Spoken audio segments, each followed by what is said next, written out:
नमस्कार दोस्तों, मेरे चैनल में एक बार फिर से आप लोगों का स्वागत है। दोस्तों, मैंने पिछली बार आपको बताया था कि जो शेरशाह था उसने अपने साम्राज्य को किस तरीके से डिवाइड किया था विभिन्न परगना सरकारों में और गांव में, और इनके प्रशासन को उसने कैसे व्यवस्थित किया था। आज मैं इसी क्रम को आगे बढ़ाते हुए आपको बताऊंगा कि शेरशाह का जो भू राजस्व प्रशासन था वो कैसा था और कितना प्रभावी था। तो आप लोग जुड़े रहिए, ध्यान से इसको सुनिए, बहुत इंपॉर्टेंट इन्फॉर्मेशन इसमें है। हो सकता है ये 2 पार्ट में रहे, और ताकि मैं आपको ज़्यादा से ज़्यादा इन्फॉर्मेशन दे सकूं। तो आप लोग बने रहना। और दोस्तों, अगर चैनल सब्सक्राइब नहीं किया है तो ज़रूर एक बार चैनल को सब्सक्राइब कर लेना। तो चलिए मैं स्टार्ट करता हूँ शेरशाह का भू राजस्व प्रशासन।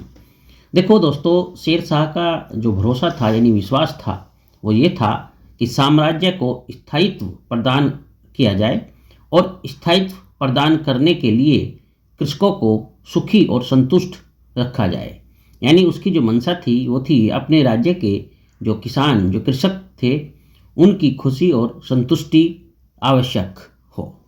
तो शेरशाह की ये जो धारणा थी कि भाई कृषकों को खुश और संतुष्ट रखा जाए, इसी धारणा के चलते हुए भू राजस्व के रूप में कृषकों पर भारी धन बकाया रह जाता था, जिससे कोष को काफ़ी हानि उठानी पड़ती थी।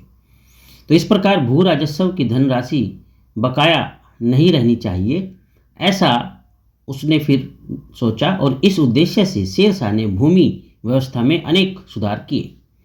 सर्वप्रथम उसने अहमद खां को साम्राज्य की भूमि का सर्वेक्षण करने का आदेश दिया।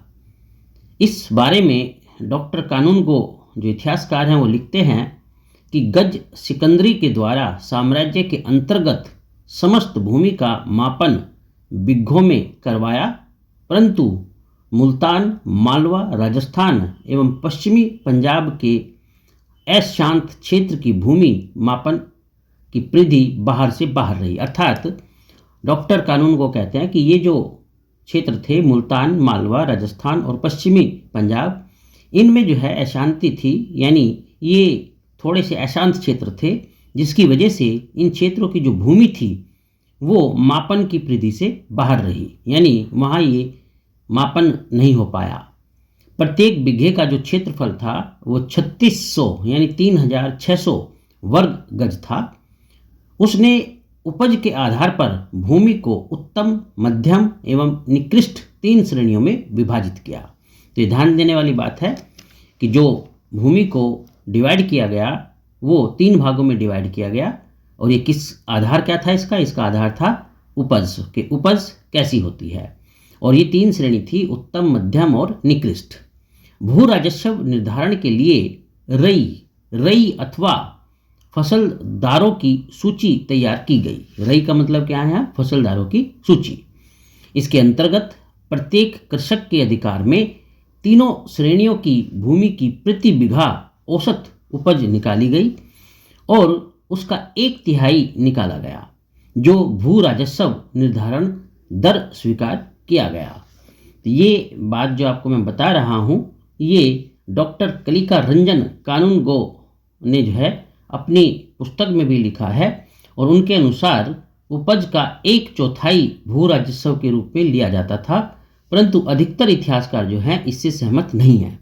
यानी अधिकतर इतिहासकार इसको 1/3 मानते हैं, लेकिन कानून गो जो बताते हैं वो कहते हैं कि वो 1/4 भू राजस्व लिया करते थे।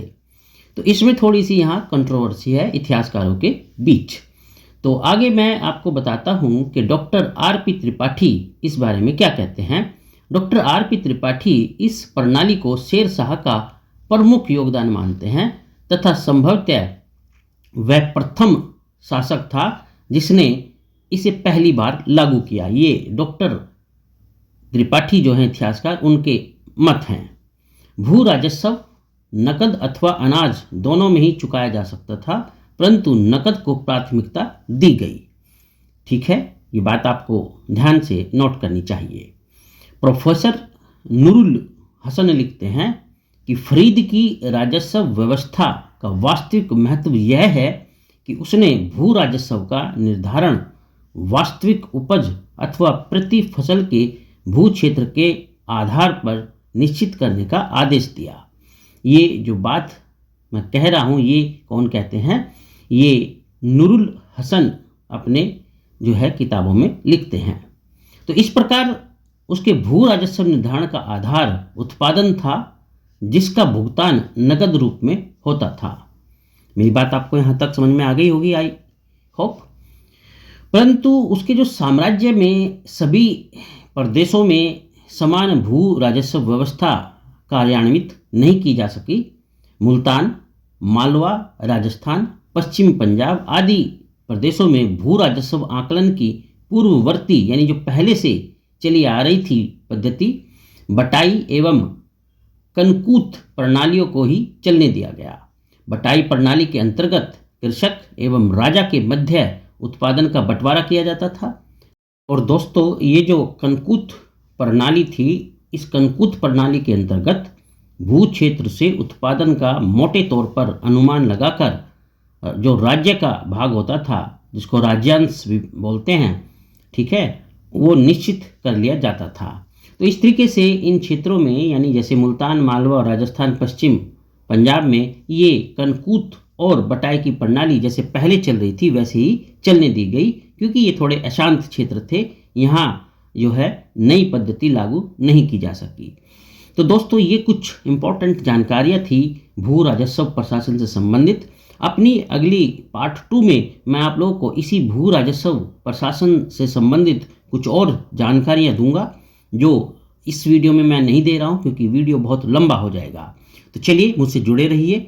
आपका बहुत बहुत धन्यवाद मुझसे जुड़े रहने के लिए। आपका दिन शुभ हो। अपनी दूसरी वीडियो में मैं और इम्पोर्टेंट जानकारी दूंगा इससे संबंधित, आप लोग जरूर उसको देखना। आपका बहुत बहुत धन्यवाद।